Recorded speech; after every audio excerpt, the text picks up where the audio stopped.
বাংলার মানুষের হৃদয়ে আজও শাহজালালের চেতনা বিদ্যমান। যখনই এদেশে কোন গৌর গোবিন্দের আবির্ভাব হবে, শাহজালালের সন্তানরা আল্লাহু আকবার বলে আবার ঝাঁপিয়ে পড়বে।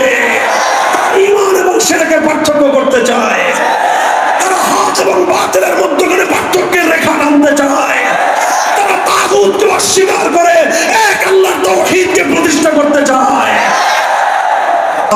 যে জাতি একবার হকের সন্ধান পেয়ে যায়, এরা হলো পঙ্গপালের মতো ছুটতে থাকে। পঙ্গপাল যেরকম যখন মোমের আগুন দেখে, তখন পৃথিবীর কোন বাধা এই ছোট্ট পঙ্গপালগুলোকে মোমের আগুনে ছাপিয়ে পড়া থেকে রোধ করতে পারে না। যারা একবার তাওহীদের আলো দেখেছে, যারা একবার ইসলামের সৌন্দর্যের প্রতি আকৃষ্ট হয়েছে, যারা একবার তাওহীদের অমীয় সুধা পক্ষে ধারণ করেছে, এ জাতি আজ না হয় কাল আল্লাহর জমিনে ইসলামের বিপ্লব আনবেই, বিপ্লব আনবেই, বিপ্লব আনবেই। সংবিধানের মধ্যে তাদের আল্লাহর সার্বভৌমত্বের কথা বলা হয়েছিল, অর্থাৎ আইন তৈরি করবার চূড়ান্ত ক্ষমতা একমাত্র কার? আরে ভাই, ইসলামী রাজনীতির মূল কথাই তো এটা। যারা ইসলামী রাজনীতি করে, চাই সেটা সালাফিরা করুক, চাই সেটা আহলে হাদিসরা করুক, চাই সেটা হানাফিরা করুক, চাই সেটা বেরলভীরা করুক, চাই সেটা সুন্নিরা করুক, যারাই করুক, সকল ইসলামী রাজনীতির মূল কথা হলো আইন চলবে কার? এই শুধুমাত্র আল্লাহর সার্বভৌমত্বের কথা কেন বলা হলো? এই কারণে বাংলাদেশের সর্বোচ্চ আদালত জামাতে ইসলামী, বাংলাদেশ জামাতে ইসলামীর নিবন্ধন বাতিল করে দিল যে তোমরা যেহেতু আল্লাহর একত্ববাদে বিশ্বাসী, বাংলাদেশ আল্লাহর একত্ববাদে বিশ্বাসী নয়, সুতরাং শিরকের এই দেশে আল্লাহর একত্ববাদের রাজনীতি করা যাবে না। ও মুসলমান, আরামে ঘুমাও, তোমরা আরামে ঘুমাও। আর তোমার দেশের সর্বোচ্চ আদালত আল্লাহর সভরেন্টি, আল্লাহ পাকের সার্বভৌম ক্ষমতাকে তোমার রাষ্ট্রে নিষিদ্ধ ঘোষণা করে, সেই রাষ্ট্রে তুমি শান্তিতে বিচরণ করো, তোমার হৃদয়ে এতটুকু রক্তক্ষরণ হয় না, তাহলে তোমার ঈমানের দুর্বলতা ছাড়া আর কিছুই হতে পারে না। মোহতারাম হাজিরিন, সংবিধানের মধ্যে আল্লাহর আইন বিরোধী ধারাগুলো থাকবার কারণে আমাদের অনেক আলেম ওলামা বিভিন্ন সময়ে রাজনৈতিক কারণে ইসলামের বৃহত্তর কল্যাণের চিন্তায় ওনারা নির্বাচন করে সংসদ সদস্য নির্বাচিত হন। অনেক সময় তারা মন্ত্রী হন, কিন্তু মন্ত্রী হলেও, সংসদ সদস্য হলেও এই কুফরি সংবিধানের কারণে বাধ্যতামূলক ভাবেই তাদেরকে ইসলাম বিরোধী অনেক কার্যকলাপের সঙ্গে জড়িয়ে পড়তে হয়, এমন শপথ গ্রহণ করতে হয়। সংবিধানের রক্ষা করার জন্য সংসদ সদস্যদেরকে যে শপথ গ্রহণ করতে হয়, সেই শপথ স্বাভাবিক অবস্থায় কোন মুসলমানের জন্য গ্রহণ করা বৈধ ছিল না। শুধুমাত্র সংসদ সদস্য পদ টিকিয়ে রাখার খাতিরে তাবিল করে কোন রকম ব্যাখ্যা করে এটাকে বৈধতা বলা হয়, কিন্তু প্রকৃত অর্থে আসলে এটা বৈধ নয়। আমার মন্ত্রী হলে সব মন্ত্রীদের সঙ্গে যেতে হবে শহীদ মিনারে, যেতে হবে স্মৃতিসৌধে, সেখানে গিয়ে মৃত ব্যক্তিদের আত্মার প্রতি শ্রদ্ধা জানিয়ে পুষ্পস্তবক, ফুলের তোড়া উপহার দিতে হবে। ওলামায়ে কেরামকে জিজ্ঞাসা করেন, চার মাযহাবের আলেমদেরকে জিজ্ঞাসা করেন, আল্লাহর পয়গম্বরের সহিহ হাদিসগুলো কি বলে? কোনোভাবে কোন মৃত ব্যক্তির জন্য এইরকম কোন স্মৃতিসৌধ নির্মাণ করা ইসলামের মধ্যে বৈধ নাই, এরকম বেদি তৈরি করা বৈধ নাই। আবার সেই বেদির মধ্যে ফুলের তোড়া উপহার দেওয়া মৃত ব্যক্তির জন্য ইসলামের শরীয়তের মধ্যে এটা বৈধ নাই। এরকম অসংখ্য অগণিত ইসলাম বিরোধী কার্যকলাপ আমাদের করতে হয়, কারণ ওই সংবিধানের মধ্যে ভূত বসে আছে, শিরকের ভূত। সংবিধানের মধ্যে বসে আছে শিরকের ভূত। ও মুসলমান, আজ আমি তোমাদের সামনে এই আলোচনাটা কেন উত্থাপন করলাম? কারণ এখন বাংলাদেশের সবচেয়ে গুরুত্বপূর্ণ ইস্যু হলো সংবিধান সংস্কার। এই সংস্কারের জায়গায় নানা জনে নানা কথা বলতেছে। আমাদের লোকজন টেবিলে গিয়ে ফাইল পত্র নিয়ে অনেক ভালো ভালো কথা জমা দিয়ে আসছে, কিন্তু আমাদের অভিজ্ঞতা হলো এই এই ফাইল পত্র লিখে দিলে, সুন্দর সুন্দর কাগজে সুন্দর সুন্দর কথা লিখে দিলে এই সকল লোকদের কানের মধ্যে আওয়াজ যায় না। এই জন্য আমরা স্পষ্ট ভাষায় আমাদের বক্তব্য পরিষ্কার করে তুলছি। এই যে 5ই আগস্টের বিপ্লবোত্তর এই বিপ্লবী বাংলাদেশে যে সংবিধান হবে, সেই সংবিধানে এমন ধারা সংযুক্ত থাকতে হবে, কোরআন সুন্নাহ বিরোধী যে কোনো আইন, যে কোনো ধারা, যে কোনো নীতিমালা বাংলাদেশে বাতিল আর অকার্যকর বলে গণ্য হবে। এই ধারা সংযুক্ত করতে হবে। আর জাতির পিতার প্রশ্নের স্থায়ী সমাধান করতে হবে। আমরা বিতর্কিত এক ব্যক্তিকে যেরকম জাতির পিতা মানি না, ঠিক আবার অনেকে আমেরিকান মডেলে 14টা পিতা জাতির কান্দে বসায় দেওয়ার ধান্দা করতেছে। আমরা এক বাপও মানি না, এই বিতর্কিত বাপ। আর এই বহু বাপের জাতি হওয়ার এই থিওরিকেও বাংলাদেশের মানুষ এটাকে অ্যাকসেপ্ট করবে না। আমাদের কথা হলো এই বিতর্কের কোনো প্রয়োজন নাই। আমরা মুসলিম জাতি হিসেবেই সেই 1905 সালে পূর্ববঙ্গ আলাদা হয়েছিলাম পশ্চিমবঙ্গ থেকে। আমরা মুসলিম জাতিসত্তার ভিত্তিতে 1947 সালে ভারতকে তালাক দিয়েছিলাম। আমরা কোরআন সুন্নাহর আইন তৈরি করার জন্যই 1971 সালে পশ্চিম পাকিস্তানের থেকে আমরা স্বাধীনতা অর্জন করেছিলাম। সুতরাং আমরা মুসলিম জাতিসত্তার পরিচয় নিয়ে আমরা আমাদের জাতীয় পরিচয় গড়ে তুলতে চাই। আর মুসলমানদের জন্য আল্লাহর কোরআন স্পষ্ট ভাষায় পিতার পরিচয় দিয়েছেন, মিল্লাত আবিকুম ইব্রাহিম হুয়া সাম্মাকুমুল মুসলিমিন। পৃথিবীতে মুসলমান হিসেবে যারা পরিচিত তাদের সকলের জাতির পিতাকে। সুতরাং ইব্রাহিম আলাইহিস সালাম আমাদের জাতির পিতা, এরপরে আর কোন জাতির পিতার প্রয়োজন নাই। আর আল্লাহর সার্বভৌমত্বকে চ্যালেঞ্জ করে যেই সংসদের সার্বভৌমত্বের যে কনসেপ্ট সংবিধানের মধ্যে রয়েছে, আল্লাহর আইন বিরোধী অসংখ্য অগণিত নীতি, আইন, ধারা যেগুলো বাংলাদেশে কার্যকর রয়েছে, কোরআন সুন্নাহ বিরোধী সকল আইন, সকল নীতিমালা অকার্যকর এবং বাতিল করার ব্যবস্থা করতে হবে। বলবেন যে হুজুর এত বড় বড় দাবি করতেছেন কেন? কারণ এই দাবি আমরা এজন্য করতেছি যে আমরা মনে করি যে আজকের বাংলাদেশ এই বিপ্লবের জন্য উপযুক্ত হয়ে উঠেছে। 5ই আগস্ট এটা শুধুমাত্র ফ্যাসিবাদ বিরোধী বিপ্লব ছিল না। আপনারা লক্ষ্য করে দেখবেন 5ই আগস্টের যে একটা বিপ্লবের যে একটা প্রতীক ছিল, এই বিপ্লবের যে সবচেয়ে বড় সিম্বল ছিল, সেটা হলো 5ই আগস্ট বিপ্লব হওয়ার পর 1 ঘন্টার ব্যবধানে কোন আলেম ওলামাদের কিছু বলতে হয় নাই, কোন নেতাকে নেতৃত্ব দিতে হয় নাই, কাউকে ঘোষণা দিতে হয় নাই। টেকনাফ থেকে তেতুলিয়া পর্যন্ত শিরকের সংস্কৃতি, শিরকের প্রতীক, দেব দেবীর মূর্তি, যত নেতা নেত্রীর মূর্তি, এদেশের তাওহীদ প্রিয় জনতা মুহূর্তের মধ্যে সমস্ত মূর্তি ভেঙে গুড়িয়ে দিয়েছে। মূর্তির মাথায় বসে এদেশের মানুষ পেশাব করে প্রমাণ করে দিয়েছে এদেশের মানুষ কোন মূর্তির কালচারকে আর বরদাস্ত করবে না। কাজেই একটা মাত্র প্রতীক যেটা 5ই আগস্টের বিপ্লবের প্রতীক হিসেবে চিহ্নিত করা যায়, সেটা হলো মূর্তিকে উৎখাত করার এই প্রতীক। কাজেই এখান থেকে স্পষ্ট লক্ষণ পাওয়া যায়, যদিও 5ই আগস্টের বিপ্লব পূর্ণাঙ্গ ইসলামের বিপ্লব নয়, তবে 5ই আগস্টের বিপ্লবের মাধ্যমে সেই ফ্যাসিবাদ উৎখাত হয়েছে যারা আল্লাহর জমিনে ইসলামী বিপ্লবের পথে 50 বছর ধরে সবচেয়ে বেশি বাধা এবং অন্তরায় তৈরি করেছে। আমি আপনাদের মঞ্চে বসে তাদের নেত্রীকে সতর্ক করেছিলাম, নিজের বাপদাদার মূর্তি বানানো এটা মুহাম্মদুর রাসূলুল্লাহ সাল্লাল্লাহু আলাইহি ওয়াসাল্লামের আদর্শ নয়, বরং মুহাম্মদুর রাসূলুল্লাহ সাল্লাল্লাহু আলাইহি ওয়াসাল্লামের আদর্শ কি ছিল?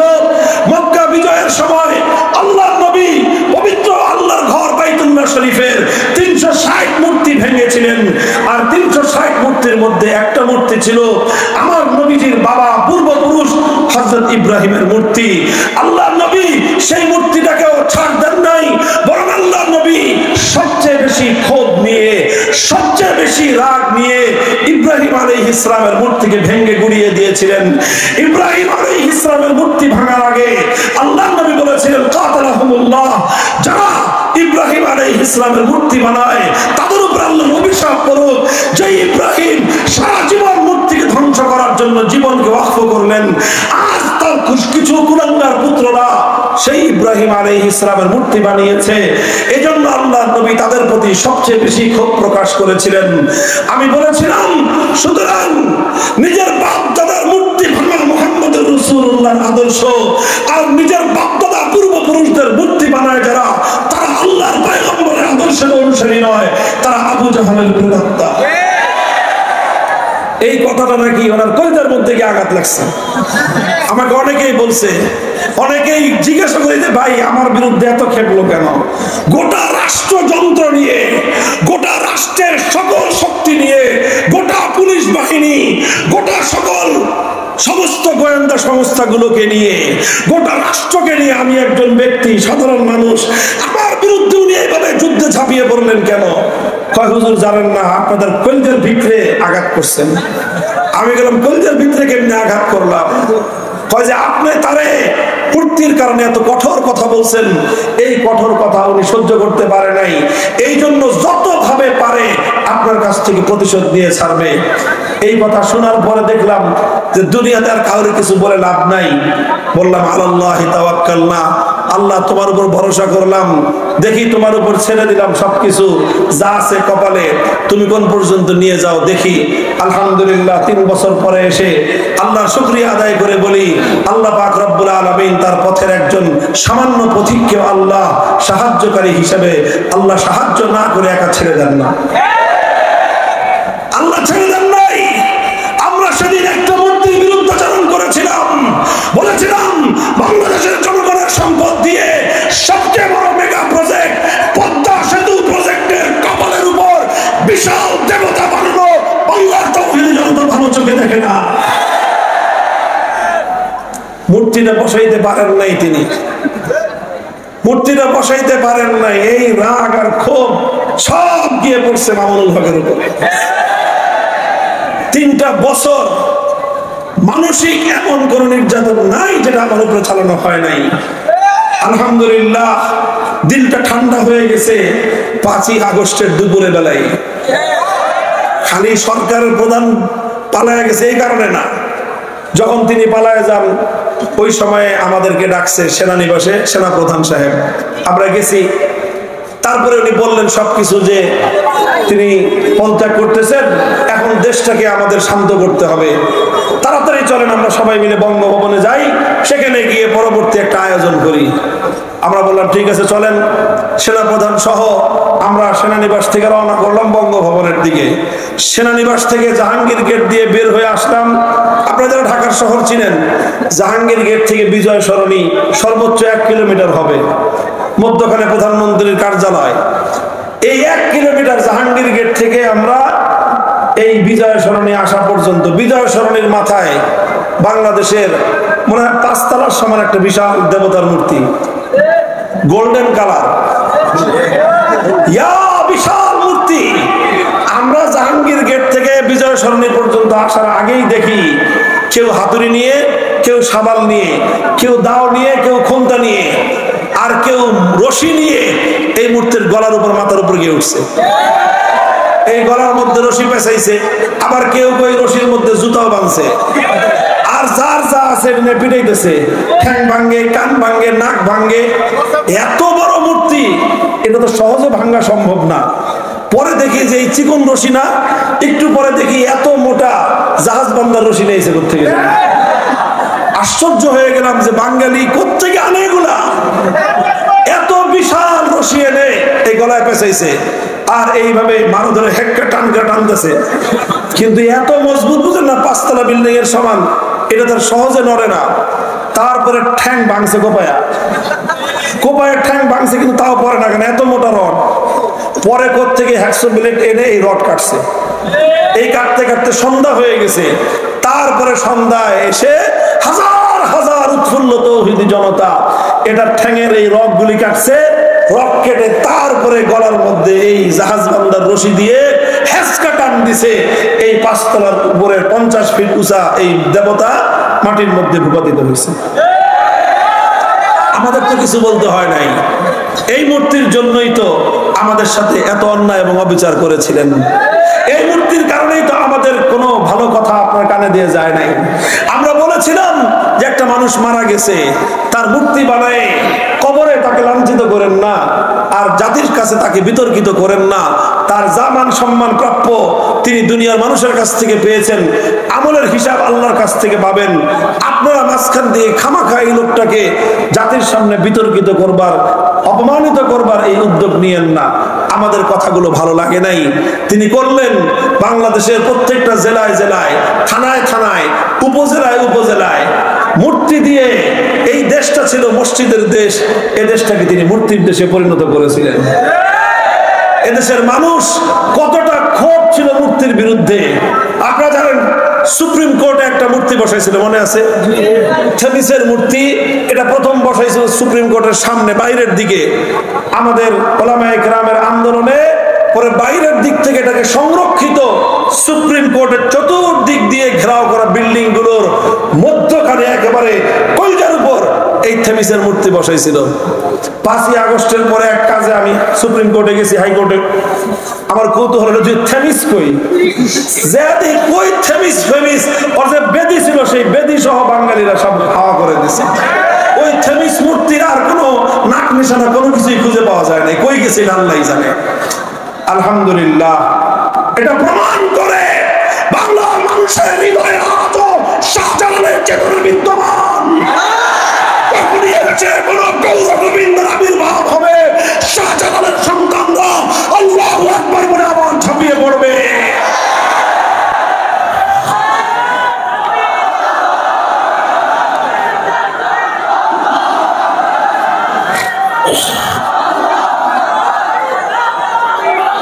মুহতারাম হাজিরিন, আপনাদের কাছে আমার আখেরি কথা, সর্বশেষ কথা। ভাই, একটা শুধু স্বৈরাচারকে বিতাড়িত করবার জন্য বাংলার 2000 দামাল সন্তান অকাতরে জীবন দিয়ে দিল। মৃত্যুকে দেখে সামনে মরণ, নিশ্চিত মরণ যেন এদেশের মুক্তি পাগল জনতা কিভাবে আগে গিয়েছে আপনারা দেখেন নাই? একটা ছবি, একটা কথা সামাজিক যোগাযোগ মাধ্যমে ব্যাপক প্রচার পায় নাই? স্বরাষ্ট্রমন্ত্রীকে একজন পুলিশ কর্মকর্তা বলতেছে, স্যার গুলি করি, মরে একটা, বাকিটি যায় না। বলে নাই? অর্থাৎ একজন মরে, একজন সাথীর সাক্ষাৎ শহীদি মৃত্যু দেখে একজনকে গুলির মুখে মাটিতে পাখির মতো পড়ে যেতে দেখে তার সাথীরা পিছপা হয় না, বরং আরো শতগুণ শক্তি দিয়ে স্বৈরাচারের বিরুদ্ধে বাংলার তরুণ ছেলেরা যুদ্ধের জন্য এগিয়ে আসে। আরে এটা তো একটা স্বৈরাচারের বিরুদ্ধে এদেশের মানুষের এই প্রেরণা। আল্লাহর কসম খেয়ে বলি, হে ওলামায়ে কেরাম, আলেম সমাজ, আমরা শুধু মাদ্রাসার ছাত্রদের কথা জানি। আজ বাংলাদেশের প্রতিটি শিক্ষাঙ্গন, পাবলিক এবং প্রাইভেট বোথ ইউনিভার্সিটিজ, উভয় ধরনের ইউনিভার্সিটিগুলোতে লক্ষ লক্ষ ছাত্ররা আজ প্রস্তুত হয়েছে। তারা ঈমান এবং শিরকের পার্থক্য করতে চায়, তারা হক এবং বাতিলের মধ্যখানে পার্থক্যের রেখা টানতে চায়, তারা তাগুতকে অস্বীকার করে এক আল্লাহর তাওহীদকে প্রতিষ্ঠা করতে চায়। শুধু মাদ্রাসার ছাত্ররা না, পারবা না। তোমরা মাদ্রাসাগুলোকে জঙ্গি প্রজনন কেন্দ্র বলে মাদ্রাসাকে দমন করতে চেয়েছো। প্রতিটি বিশ্ববিদ্যালয়ের চত্বর থেকে আল্লাহর দ্বীনের সৈনিক তৈরি হচ্ছে।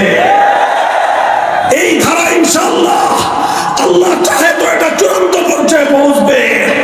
ইউরিদুনা লিইউতফিউ নূরাল্লাহি বিআফওয়াহিহিম ওয়াল্লাহু মুতিম্মু নূরিহি ওয়ালাউ কারিহাল কাফিরুন। ওরা অনেক পাগলের মতো চেষ্টা করবে বিশ্ববিদ্যালয়গুলোকে, কলেজ আর ইউনিভার্সিটিগুলোর ছাত্রদের এই ঈমানের দিকে, তাওহীদের দিকে, একত্ববাদের দিকে, অপ্রতিরোধ্য এই যাত্রাকে রুখে দেওয়া সব ধরনের চেষ্টা হবে। কিন্তু ইনশাআল্লাহ যে জাতি একবার হকের সন্ধান পেয়ে যায়, এরা হলো পঙ্গপালের মতো ছুটতে থাকে। পঙ্গপাল যেরকম যখন মোমের আগুন দেখে, তখন পৃথিবীর কোন বাধা এই ছোট্ট পঙ্গপালগুলোকে মোমের আগুনে ছাপিয়ে পড়া থেকে রোধ করতে পারে না। যারা একবার তাওহীদের আলো দেখেছে, যারা একবার ইসলামের সৌন্দর্যের প্রতি আকৃষ্ট হয়েছে, করেছে, যারা একবার তাওহীদের অমীয় সুধা পক্ষে ধারণ করেছে, এ জাতি আজ না হয় কাল আল্লাহর জমিনে ইসলামের বিপ্লব আনবেই, বিপ্লব আনবেই, বিপ্লব আনবেই ইনশাআল্লাহ।